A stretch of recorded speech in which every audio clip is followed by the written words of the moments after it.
ओम श्री गुरुवे नमः। ऐंकार हिंकार रहस्य युक्तो श्रृंकार गुडार्थ महाविभूत्य ओंकार मर्मः प्रतिबोधिकाभ्यां नमो नमः श्री गुरुपादुकाभ्याम्।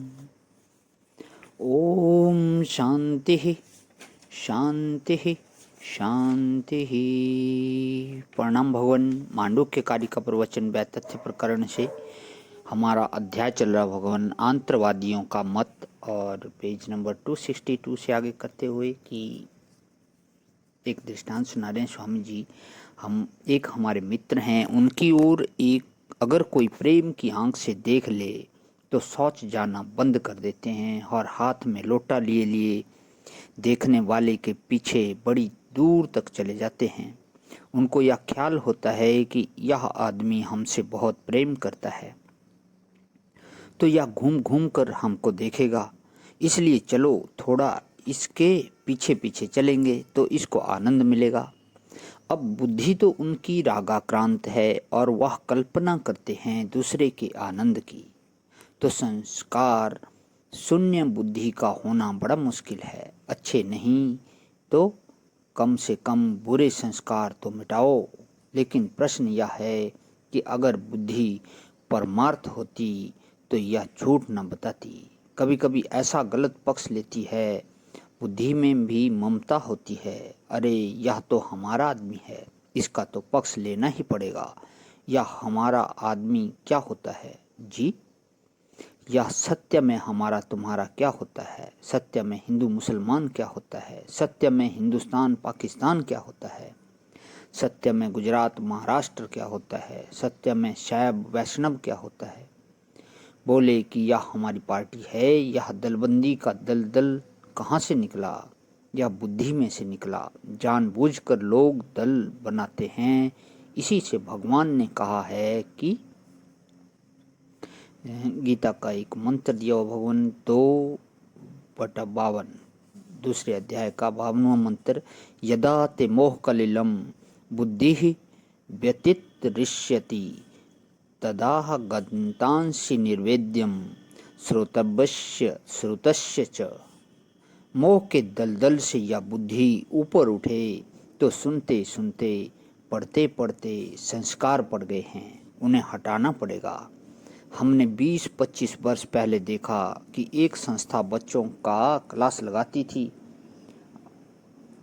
8 से 15 वर्ष की उम्र तक के बच्चे सवेरे क्लास लगाकर बैठ जाते।